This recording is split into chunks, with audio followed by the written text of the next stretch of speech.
Hello, dear friends, my guests, and subscribers to mine and Alexei's channels. This is our usual Monday stream to put all the dots over the I's and cross all T's and tell you everything that all the other news we're talking about for the last week, but give a deeper perspective. Good evening. Good evening, fellas. In reality, we do not have much of smiling moments this week to celebrate. Just want to say that, as always, the format of the stream is the same. Please participate in it actively. There'll be a session of Q&A at the end, and we'll start with them. Of course, QR code next to Alexei is a link to his School of Thought and Communication.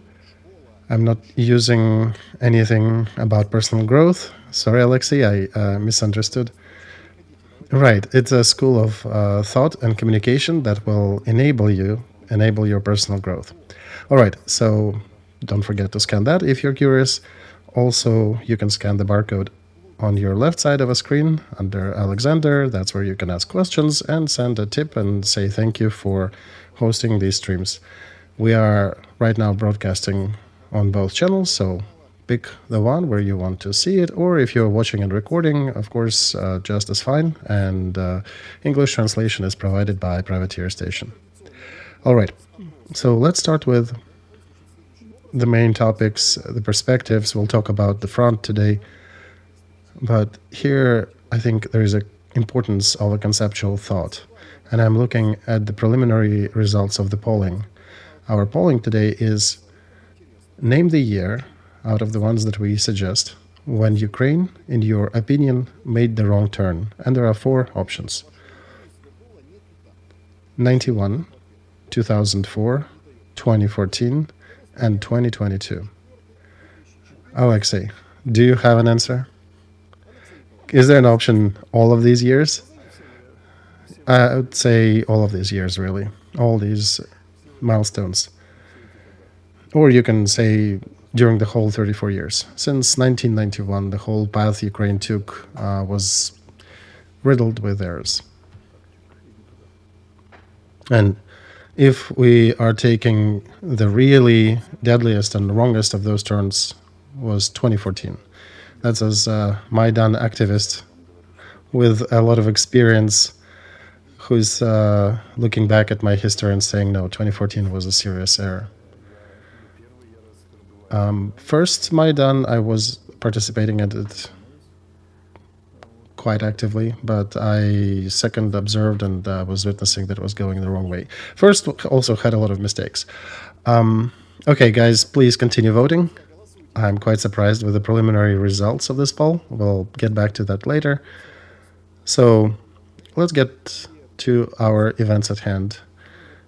The events that seem to us that look like a 180 turn from any peace trends or any agreements. The symbol of that since yesterday is the burning minister's office. The whole Iskander missile, or probably a piece of it, hit it. Sternenko was there today. She tour guided diplomats from foreign countries, foreign dignitaries, and this is presented as the reason to escalate sanctions against Russia, to aid Ukraine with more resources. And do you think that burning cabinet of one of the ministers can become a symbol of another stage of this war? When, sometimes in sport you can see a runner who's nearly done and then suddenly the second breath opens and he starts running again. Do you think that could be this? All right, Alexander, let's say this. If it was a military report, it should have been written in this fashion. As a result of a combined drone and missile attack on the city, the building of ministers, Cabinet of Ministers, was damaged. The fact that they're showing that it was an element of a ballistic missile that did not explode, let's say that it's probably a version. Because with all my due respect to the building that was built in 1930s, Iskander ballistic missile, in my opinion, would have destroyed, even without exploding, would have destroyed a bigger chunk of it. And then, okay, if it is a part of it that fell from the missile, and caused all the damage. Where did the missile go? Where was it going itself? Second, where was the original target? Why rather, they would attack the Cabinet of Ministers? If you put yourself in the enemy's shoes when you're picking the targets, why would you be targeting this building? To do what? To assassinate a nice-looking Yulia Sviridenko? She doesn't work there at night. So, or they were looking for a compromise, right? Somebody suggested to hit the office of the president. Somebody suggested was a proponent of hitting the Rada, the Congress of Ukraine, and then they figured a compromise to be Cabinet of Ministers to warn everybody. But that's I'm just being sarcastic here. Cabinet of Ministers is basically a printer for the laws that were taken by Congress and execution of them by the government. Destroying printer, not too big of a deal. Yeah, I think we are being shown a result of some attack with some decorations and some interesting elements in it to try to ignite the vigor and say, let's punish them back. But it's difficult to say what exactly happened there. Alexei, they did take the fire out rather quickly. And it was only today that they showed the elements of this missile to diplomats. First of all, they said that it's Iskander. Somehow they determined that. And then that the fire was caused by the propellant from the engine of this missile. But what this version gives to everybody, to us, it's to Zelensky's government, it's another card that says, listen, the war continues, they keep attacking us, we need to push back. Then we see a lot of commentators and experts in the media who are now talking about, oh, we'll hit Kremlin, we'll hit the Cabinet of Ministers in Russia. And one can ask an important question in this regard. That escalation that we are to expect this autumn, will it be absolute escalation, or it'll be also decorative, like the one we're observing here? Do you mean absolute, that we'll be using everything they have in our arsenal by both sides and going beyond the taboo parts of this war that we're not hitting government quarters? I think Ukraine already broke that taboo when UAV hit one of the Kremlin buildings. I think it was 22 or 23. Russians didn't change much after that, right? After they get their horses going, they just keep going on that trail. They suck at PR, but they are pretty good as a bulldozer. So another idea that this was a conspiracy theory to allow ourselves to hit Kremlin, okay, theoretically it might have some weight, but we need more data. Let's see what happens. I think for now it can remind me mostly the result of, remember Russian UAVs that hit the fourth block of the nuclear station during the summit? That was not reacted to as expected, where everybody were giggling that happened right for the summit. So that may be just that kind of event. There was no splash back then. Maybe they're trying to generate the same media splash out of this event. I don't see anybody overly excited. Yeah, there were pictures of the burning Cabinet of Ministers, but it didn't escalate the moods much. So escalation threatens us with more serious hits. And 20 minutes ago, before the stream, Zelensky came out with another statement saying that Russians will continue hitting us and they concentrate their strikes against our energy systems. And this is growing into some semi-hysterical story where all power banks and energy generators are now rising in price in Ukraine. Sure, we're looking into winter now, right? Autumn, winter, cold times of the year. So, of course, these elements will be hyped and the prices will be rising. And then, of course, they'll be propagating, hey, keep crying, this is horrible, but they'll continue doing what they're doing in regards to Zelensky's government. Somebody will be making money on this. Russians will continue doing what they intend to do. They were destroying energy systems and subsystems, and they will continue targeting them. Their logic is rather clear. The blackouts, energy blackouts, cause stoppage in industrial production, in military transportation and activities, and it creates additional pressure on the people in the country. And it affects everything from actual military planning, military production, to transportation of troops along the front, electric rail cars, and all that. We are hitting their oil refineries. They're answering on our transformation stations for electric grid because we don't have too much oil refineries in the country. They're looking for adequate targets. Alexei, so where's the end to all this? Well, the end will be in the change of projectivity for Ukraine. Russian Federation essentially is conducting this war to change the project of Ukraine. And the weirdest part of it is that, except for the territory that Russia wants to annex, all the other demands that they express are basically in line with the Ukrainian constitution. And Ukraine is fighting to neglect the articles of their constitution, their independence charter, and a bunch of other laws and treaties. So it's a very uncomfortable position to be waging the war in. It's amazing, Alexei, that on the backdrop of these events, General Command is still inventing victories for us. They recently reported about liberating some village near Liman. Syrsky yesterday, as they say, farted in a puddle and said that we have liberated 5 times more than we have lost.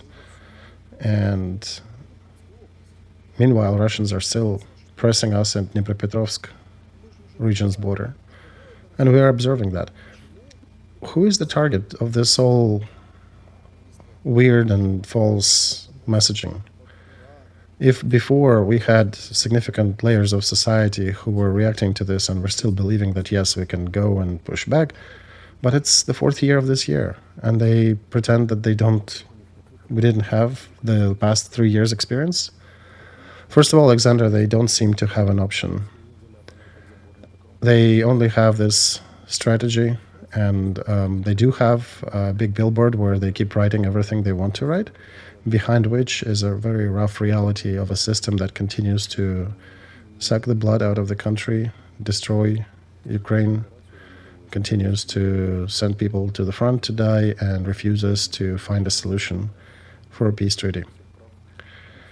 And they're just maintaining this billboard shiny so that people hopefully would be just looking at it hypnotized and would not be paying attention to what is happening behind that billboard.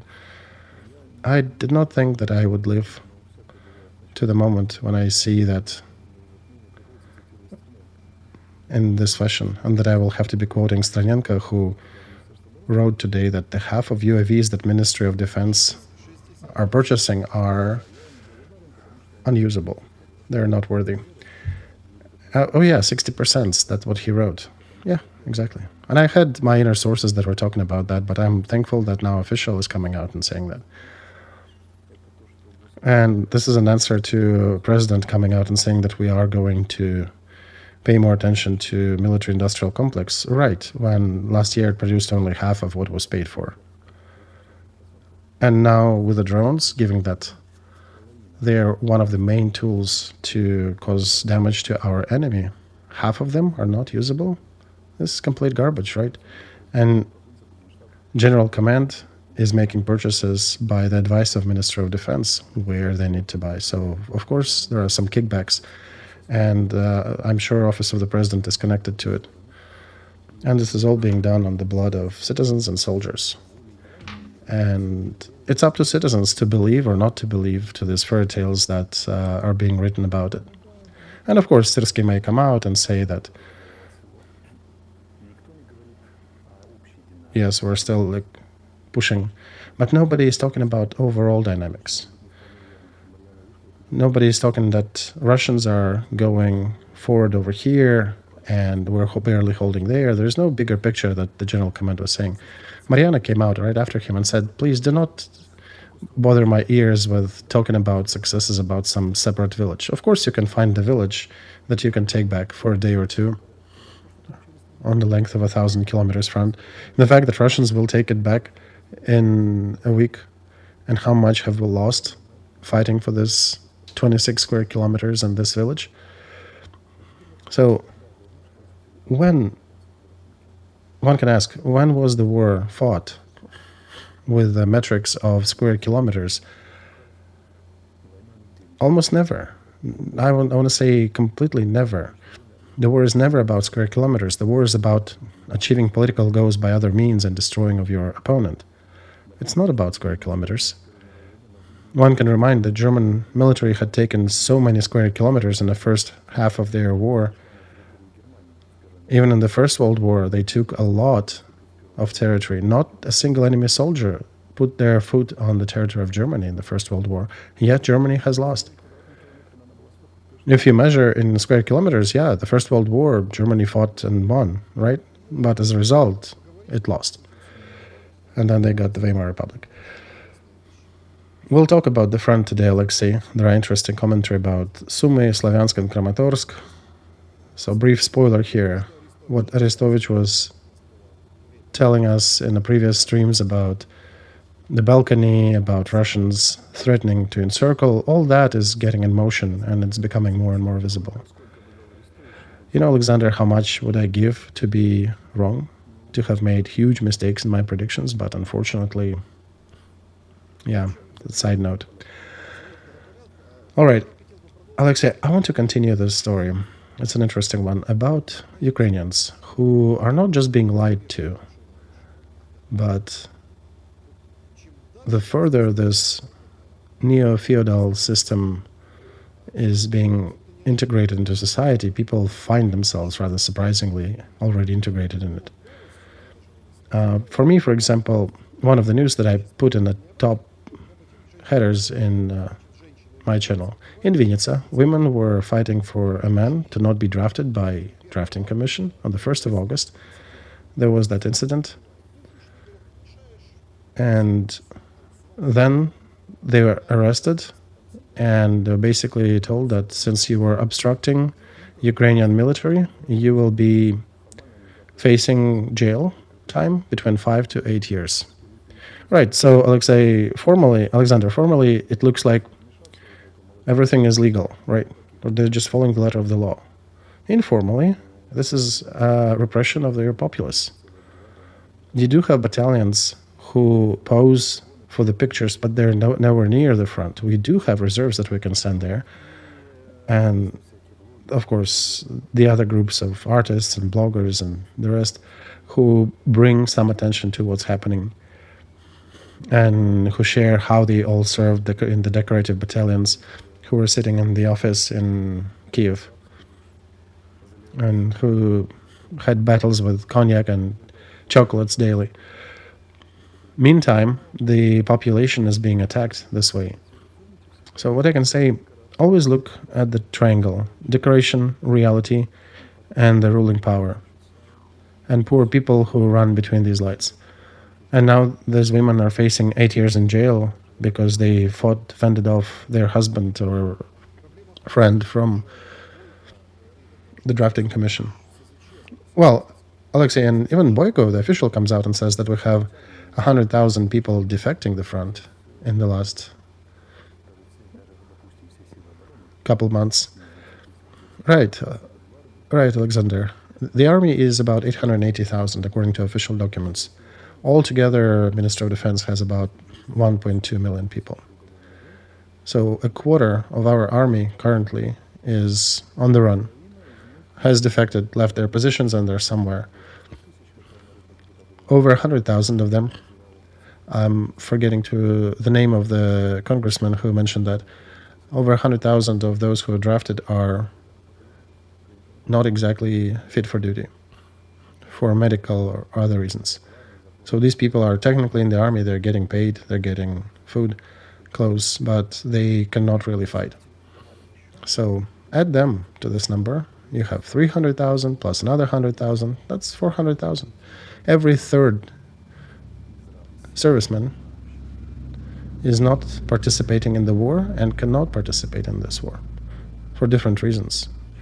Either limited worth or health, or they have left their detachments and they're nowhere to be seen. This is a problem that some bloggers wrote before, that only 10% of those who are drafted and sent to training centers, only about 10 to 20% of them actually reach the front.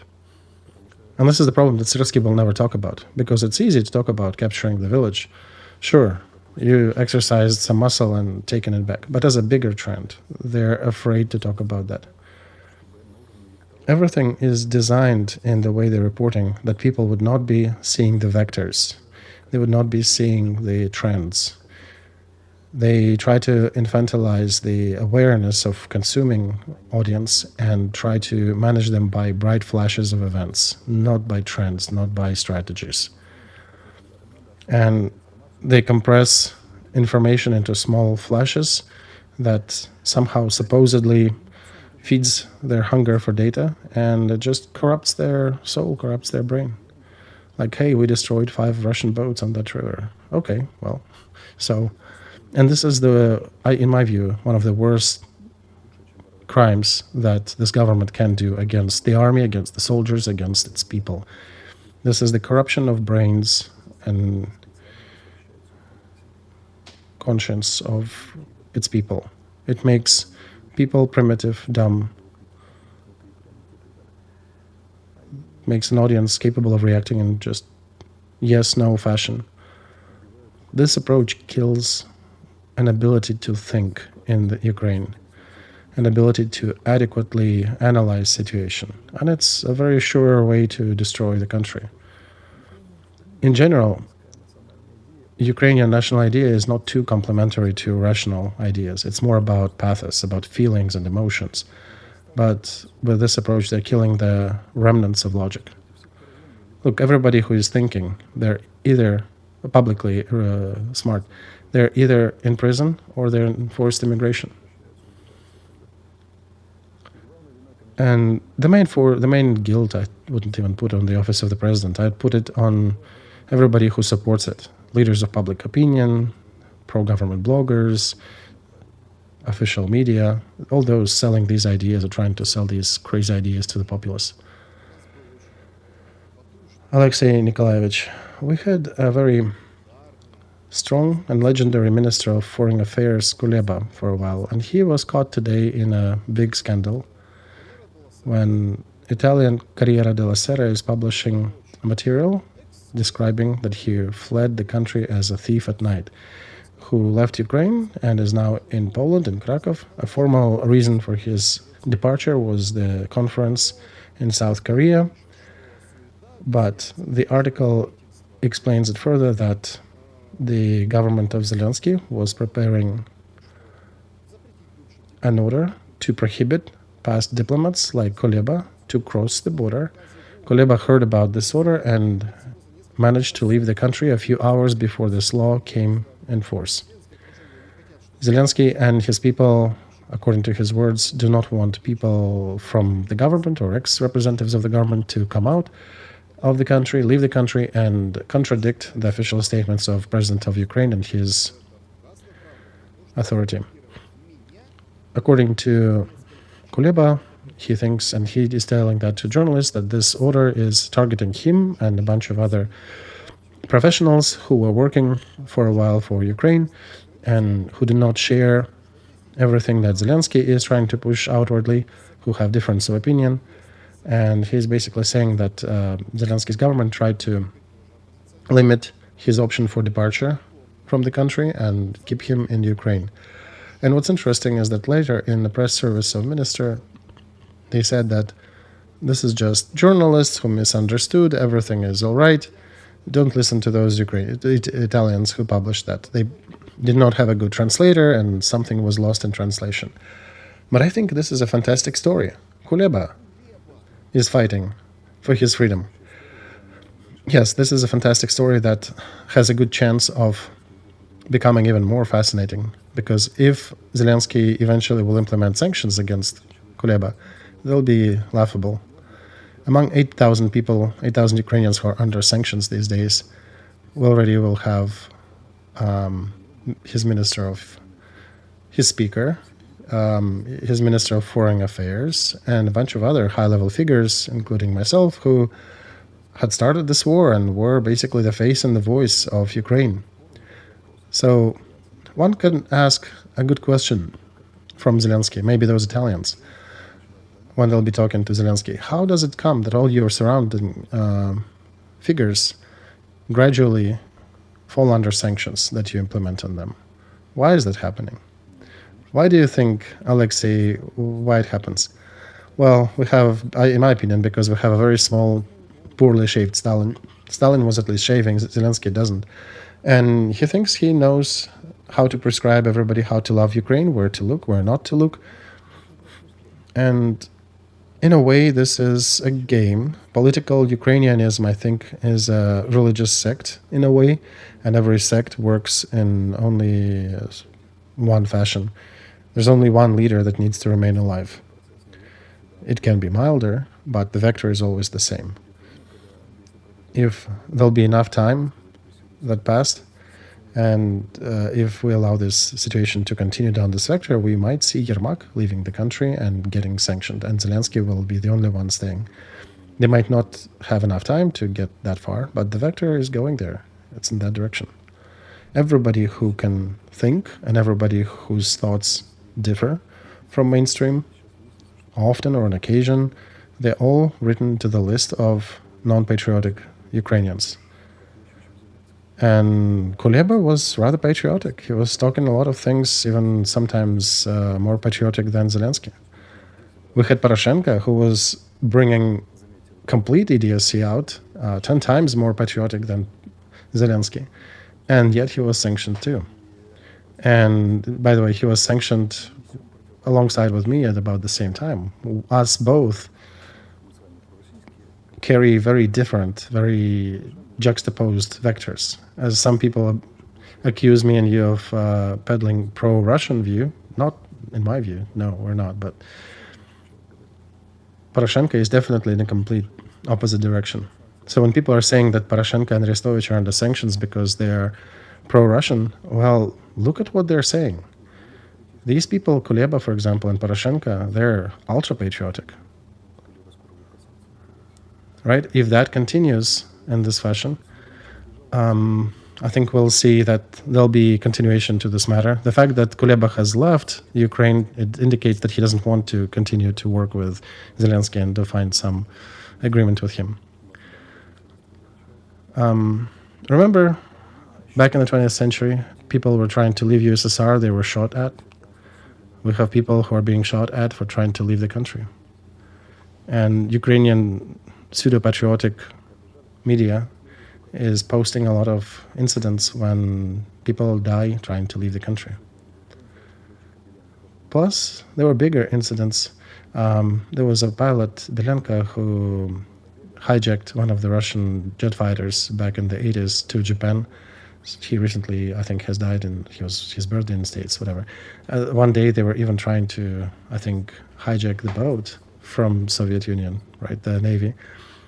But have you ever seen a minister leaving Soviet Union, running, fleeing to the other side? In Ukraine, you have a minister today, a minister of foreign affairs, posting that, look, I managed to leave the country before the trap has closed. Soviet intelligence was always criticizing its power, right? Yeah. On the kitchens, in the families, people were always talking about propaganda and how it's different from reality. And the Soviet Union fell apart because of that difference, because of the delta between the billboard and what was in reality. But what Ukraine is doing today is, the difference is 5 times more than what Soviet Union was doing back then. Ministers and advisors of Communist Party have never fled in the Soviet Union. Now imagine that a person like me or a speaker for a Communist Party ran from the Soviet Union. In my story, a little different. I was not let in, but even under Stalin, that didn't work. Didn't happen. Yes, intelligence officers always were running, but officials? No, never. Yeah, Zelensky, I guess, scored here. Today, Orban was saying interesting things. Of course, before our stream, it became known that in France, indeed, there is some change of government to happen soon. There'll be a new Cabinet of Ministers, so they have a problem there, a political crisis. And Orban is saying that Le Pen is not being allowed to the elections because otherwise they're afraid she will win. So he is bringing light into all that kitchen. And he also shed some light about conversations in European elites about Ukraine, and is giving a very interesting scenario, similar to what we have heard before, maybe 5 or 7 weeks ago, when we talked with you. Oh, from them, Arestovych? Exactly. 3 Ukraines. 1 Russian, 2nd demilitarized, and not understandable whether it's 40 kilometers or 200 kilometers zone that's demilitarized. And the 3rd is the Western. And the problem is that we cannot understand Western Ukraine. Is that the one that has troops, preparations, the one that will allow to be joined, that will be allowed to join Europe? We only don't understand what will be the borders. What do you think, Alexei, about this? I think sooner or later, maybe in 27, or if it's slower, by 2035, where it goes to is that the east and south of Ukraine, the lands of imperial acquisition by Russian Empire, will be in the fold of Russian Federation. And Ukraine may not be agreeing with that, Europe may not be in agreement with that, but that's what likely will be captured by Russia. All Getman lands, like under Khmelnytsky, about 9 districts, I think, central Ukraine. Don't know how much demilitarized will it be, but it will be some central Ukraine, according to the Declaration of Independence. That will be rather quiet, similar to Bosnia, without an exit to the sea. And probably very spiky, very well armed, and resisting probably everybody. Some supposedly Western Ukraine, armed to the teeth. The question what will happen to it and whether it will be accepted to NATO, and how will it govern itself also, because all these people who are trying to quarrel with everybody will graduate to that side of Ukraine. Another interesting fact that is hidden behind the freed villages and the flying flamingo drones: we're now in a big quarrel with 5 neighbors. 3 of them are the countries of EU and NATO. So majority of the countries we quarreled with are EU and NATO countries. Are these countries also targeting Ukraine to be dismantled and capture all of our resources? Is that why we're fighting with them? And in that Western Ukraine, there'll be all these interesting persons who are super excited about different reasons and things, and very spiky and very uncomfortable to deal with. So I'm afraid there'll be some sanctions slapped on that country. Most likely, central Ukraine will be doing a little better, where I actually am inviting all Ukrainians who are around the world and who want to rebuild something after this big conflict to come back to. Today, it was announced that Trump is waiting for the messenger. Suspected it'll be Ursula von der Leyen to talk about Ukraine with EU. So, look, it's an interesting story here. Ukraine is not even being called to this meeting. EU and United States are now discussing sanctions against Russia. One side is saying, you implement, no, you implement, we can't as well, we have assets. And Zelensky is standing aside, he's not even an active participant. To tell the truth, I remember this narrative when it was broadcasted time and time again from Zelensky office.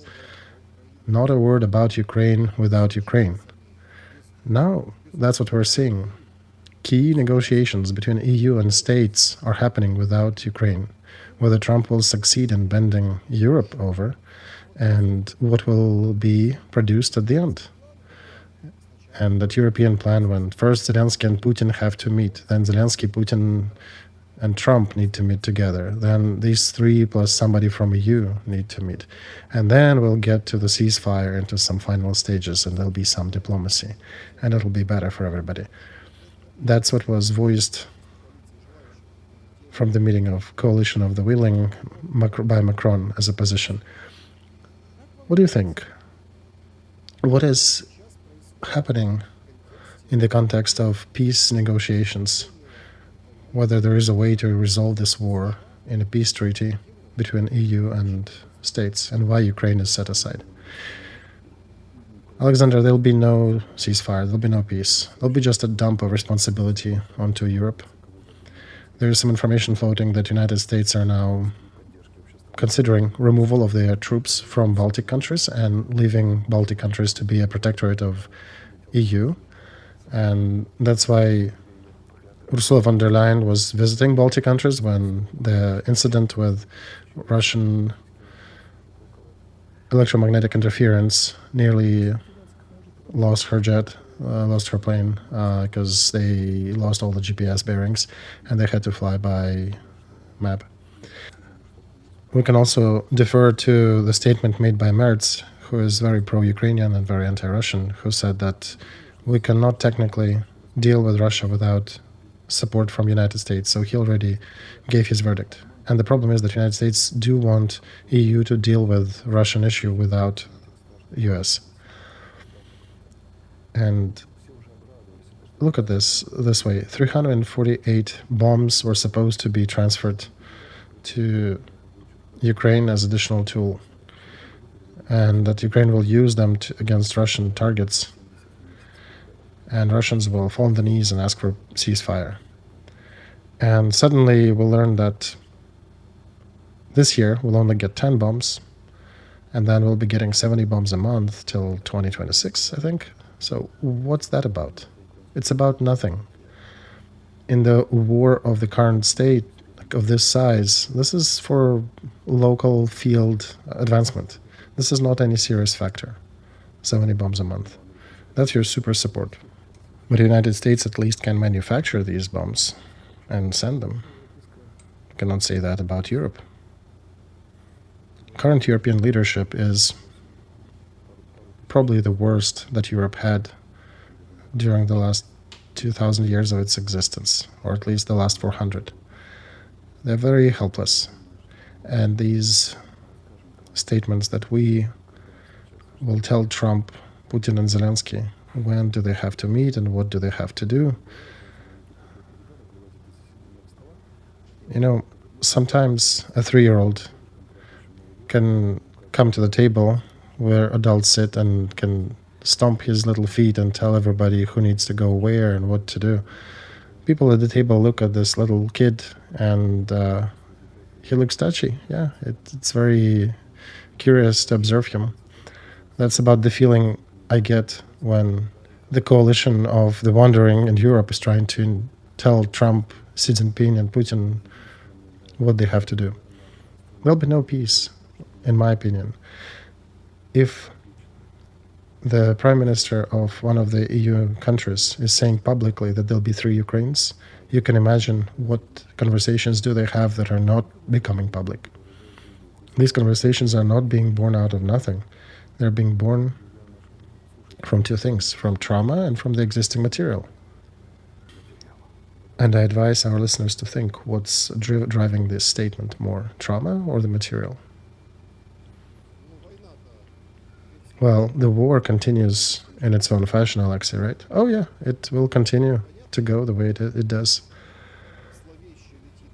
We understand that there are first screens showing that Donetsk is getting hit now.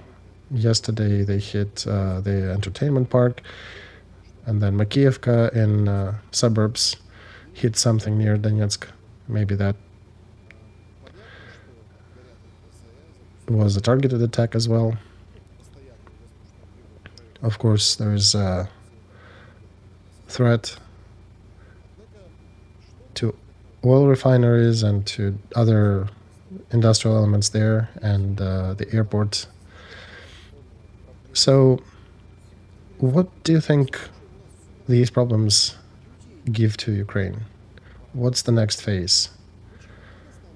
I heard, probably the brightest one I heard recently is that we don't have enough people. Sunday in Daily Mail published an opinion addressing Europeans, saying that on one hand you're saying that Russia is so evil that you need to package ravioli and make sure that you have ways to feed yourself, to survive, build bunkers against Russian possible attacks, and train your people to wear gas masks and how to defend themselves. And on the other hand, you continue saying that Russian economy is falling apart, it's weak, that Trump is needed to just a little bit nudge Russia so it falls off the cliff. Well, if it is it frail, or do we need to prep for a prolonged conflict? Yes, Alexander, this is a typical schizophrenia that is very obvious when you look at the billboard that has something written on it that Putin is whatever expletives they're using. And even on the billboard, very often they forgot to connect things together. With your left eye, you're reading that Putin is a frail old man who will die probably the night of tomorrow, and everything will freeze in Russia.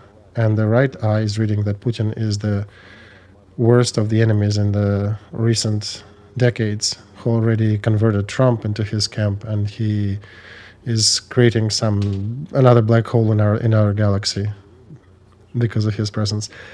So that's what EU is currently doing.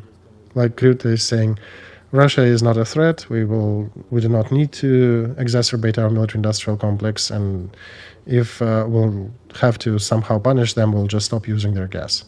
And on the other hand, you're reading all these materials that in Germany you need to make sure we produce enough ravioli, enough long storage foods that can help us to weather a big conflict, and we need bunkers system to be revived. Do you understand what that system is doing with you? That it's probably not something that you would want to be done? Right, and it's being forced on you. Right, exactly, it's forced.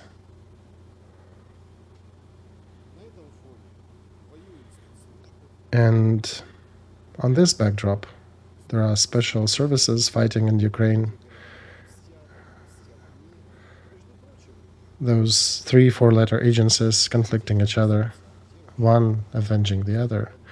People are interested in where Zelensky's money, where the records from Mindich apartment, and some people are publishing the size of monies that Zelensky was getting as kickbacks from those gray schemas.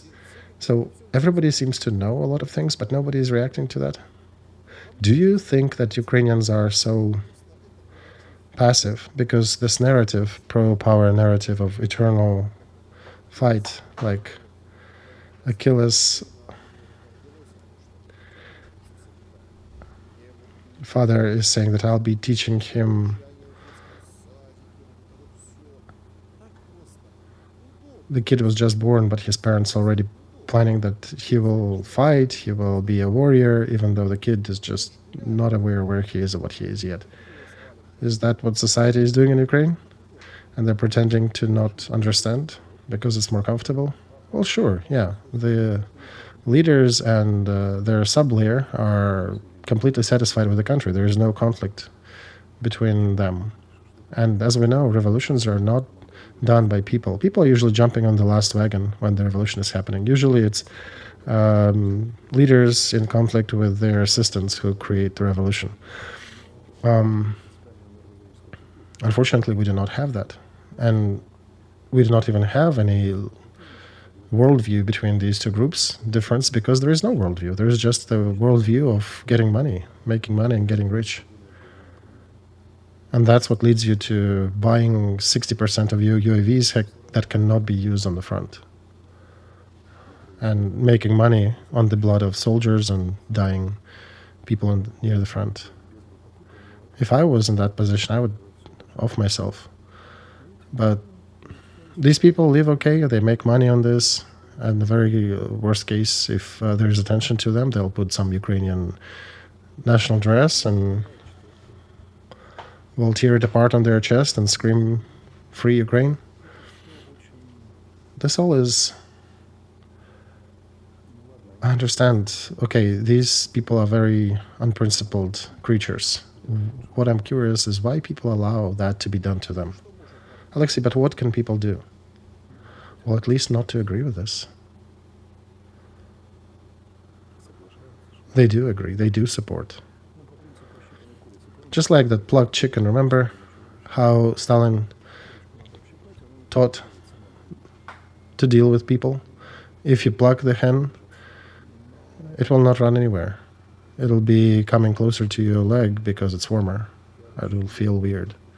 So I was hoping that there'll be some people who will lead some leadership, some opposition movement to that. But again, most of these people are in emigration.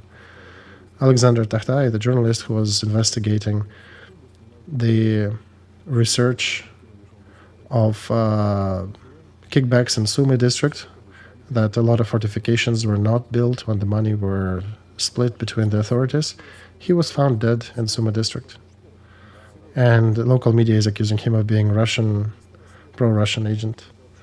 Yeah, that happened today, Alexei. It's also a similar story is being said about the murder of Parubi. They placed a brand on him that he was thinking about different things and that he is just a pro-Russian.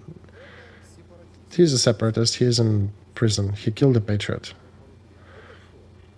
Very simple solution. This journalist who was investigating corruption, is he a journalist? No. He is a separatist. No, now he's in the ground. Very simple binary worldview. I want to say that a meter deep trench, it takes about 100 years for it to completely heal, to disappear in nature. And we've dug so many trenches across the souls of our people and the heads of our people that I don't know how long it will take to grow over. Ukraine is not just one of the most unluckiest post-Soviet countries that flushed so much capital down the drain that now it's also, with some sadism and enjoyment, is destroying itself. Okay, so you take Hitler, for example. He brought a lot of death and damage to humanity, and he didn't like a lot of peoples, but at least he loved Germans. These ones are destroying their own people. And this is a mechanism that continues to grind its own people with more effectiveness than Russians on the front. Everything thinking and everything that moves and lives. Alexei, why did Zaluzhny today protest against Anna Netrebko in London? She's a Russian opera singer. Is it related to materials of German press that was basically giving us the lead of the Nord Stream blow-up, Zaluzhny, as they indicate? One of my friends said today, Alexander, apparently, and I'm quoting, somehow Zaluzhny turned out to be a very knowledgeable person in the opera singing. Perhaps he should perform a soprano in Tosca, and each tone that he performs will be sung in care, with loving care for Ukraine. Then the other person said, no, he should be singing a Figaro, rather. And I'm not giving names who was discussing that, but yeah. With all my respect and friendship back in the day, with very bitter lack of understanding, I'm looking at his actions, who is advising him, why is he making these decisions. The person who at a certain stage could have been something new for Ukrainian system is now falling apart with such a speed, and crumbling with such a speed that it amazes me how many more things does he smash head-on into. I can only be sorry for him. To lead, suddenly I find him leading a protest against an opera singer in London. his recent position, we need to become new Israel, I would ask him, what is the basis for the statement? Anybody but the commander of the Achilles detachment, or just you two who want to be in Israel? What about the rest who do not want to? Well, just like in the military, if you can't, we'll teach you. If you don't want to, we'll force you, right? Oh yeah, right. And then you come up with an idea of several Ukraines, because Ukrainians have very different point of view, right? The thing is that those Ukrainians who are in Ukrainian insurgency army dugout, they are now holding hostage the whole Ukraine. So one would want to probably put them somewhere where they would deal with each other, take them out of the society, and let the rest of Ukrainians live in the country that does not attack Russian interests, that do not attack Hungarian, Belarus, or Polish interests, who just love Ukraine. You can just love Ukraine. You don't have to attack others. You don't have to attack your neighbors. You can love Ukrainian music, culture. How can you not love it? They're wonderful. But why do we need to live with people and be hostages to people who think that loving Ukrainian means hating everything else? When you have to be some breed of political Ukrainian. Okay, Alexei, let's also touch briefly about the situation on the front. This Monday, I think it's principally important, first of all, that we have very interesting, negative, not good, but very important trends on the battlefront. Let's bring the map up. Let's look at the north. The north gave us some sensations there in Sumy, Yunakovka, that our authorities were saying that we are taking it back, we're holding it. Andreevka on the other side of Sumy. And apparently Russians are advancing in Yunakovka. And there is a little bit of forest, and Sumy district is very, very close. There is a small river before it.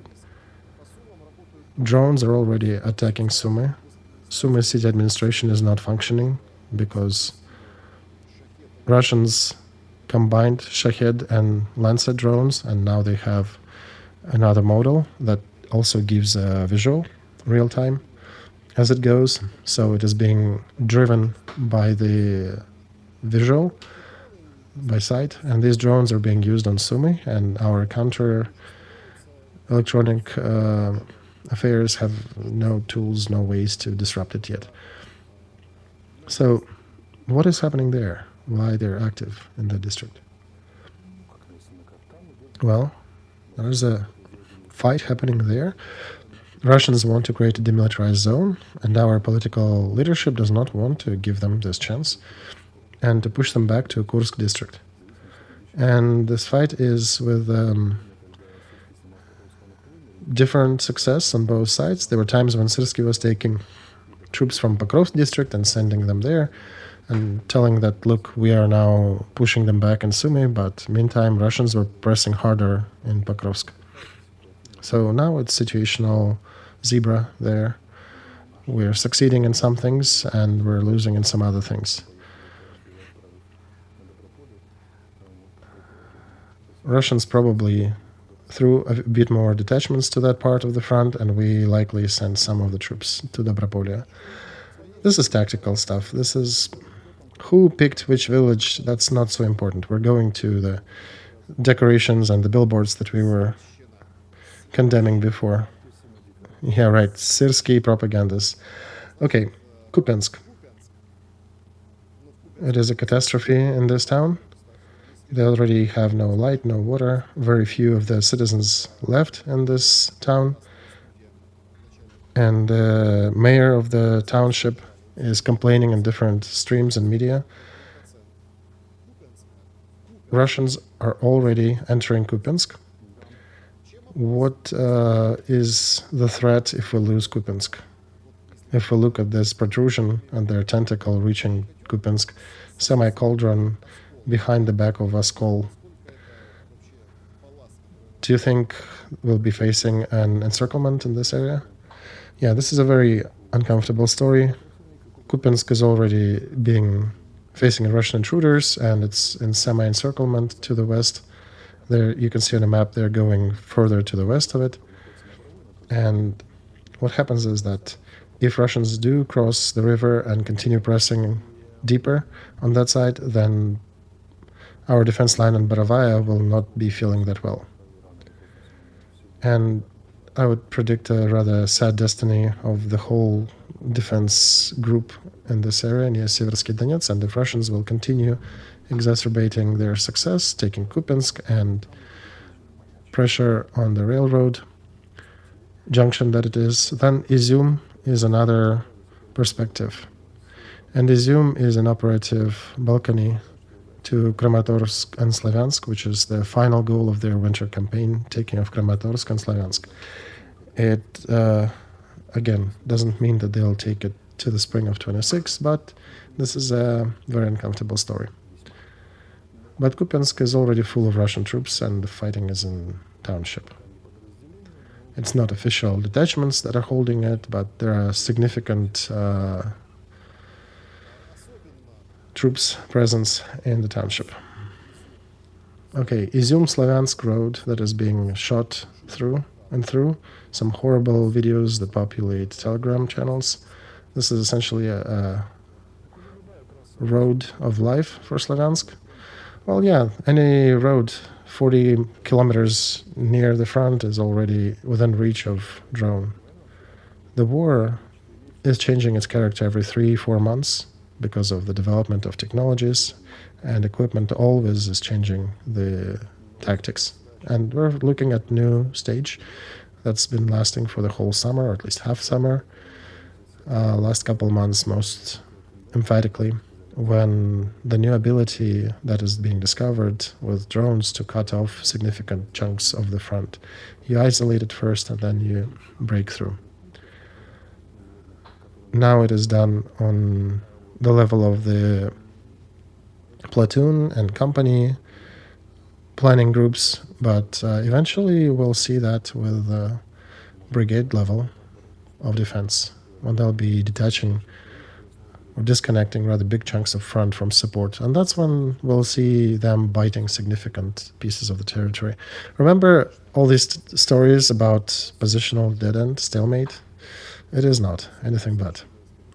Why have I brought this road, Alexei, is that today we heard from the front that this road between Slavyansk and Izyum, that I'm highlighting on the screen, that this was discussed for a few days already. But Ukraine side tried to establish logistics support to Slavyansk from Barvinka, from the west. But today we're getting more data that this road that was connected, which is more to the south, which is also within reach by Russian troops. All the other roads coming from the south, they're also under attack, have been for quite a while. So we're seeing a significantly difficult story here around Slavyansk. And not that Alexei is giving us prognosis about the winter and autumn campaigns, probably more autumn campaign. I think they may solve the story with Slavyansk by the end of this year. But things might escalate on the front and speed up on the front, and all these stories that Russians are taking just one village a day or one house in a village a day, and it's very slow, it might actually start to speed up significantly. Alexei, how do we understand that the front is collapsing? What will we see? Well, technically it'll be easy to see. When we see those bunny ears near Dnipropetrovsk, and we'll not see that we can do anything about it. We won't have any Azov detachments to break them and cut them. This already happened once. Then when we'll see that in 2 or 3 parts of the front, when we will not have enough troops to block these tentacles. We might be able to block them in one place, but there'll be 2 or 3 more. How close are we to that? Nobody knows. You need to know more details, more statistics. That is not a public knowledge. plus statistics, and statistics mostly of life force, of actual troops on the ground. And nobody has a good understanding of on which stage of this stats will it break, but I foretell that there'll be 2 bunny years like that, and maybe 3 areas when they'll happen, and we won't be able to call all of them. And creating of an operative breakthrough that the enemy cannot interrupt or intercept, that is the story that leads to capture of dozens of kilometers and biting off a bigger chunk of the front. And the fact that they are doing it indicates that the war can become very dynamic, and that the enemy once in several days may be jumping for distances of dozens of kilometers, and it'll be very difficult to stop it. The picture will be changing significantly, and it's not that they'll be just changing the situation near the front. Their drones now can reach 40, 60 kilometers around it, so all the areas next to it, all logistics will be interrupted. And as a consequence, you can see undercutting the logistics routes, destruction of our supply lines, and us failing to be quick in stopping these efforts. This is theoretical analysis, right? And that is one way that can unfold. The other way it can unfold if it's difficult to break through if our side will have enough UAVs, and then they will not have these bunny ears and sudden breakthroughs, but they can just generally start grinding more and more kilometers away, facing our drones that are also disrupting their communications. So one needs to understand that with all the advantages that UAV and equipment is bringing to the front, the main problem of Ukraine is people. However good drones you have, this is just one of the tools to cause damage. The war is started and finished by people, and people are the ones using the results of this war. Until the infantryman is standing over the trench of the enemy, no matter how many drones you have there. So the question is, where are these people? All right, let's wrap up the results of the poll, the year when Ukraine turned in the wrong way. 20% chosen 22nd year, 22 said 14 said was 2004, and 53% think that we made a wrong turn in 91. And I'm quite surprised by the result of this poll. 1991, we made a wrong turn. What do you mean? Yeah. Yuri Romanenko published a map, I don't know if you've seen it, of the people who regret the Soviet times and among the ex-Soviet countries. Ukraine is a complete record setter at 75% regretting the Soviet times. What have you done to people in order for them to vote like this? End of the first hour.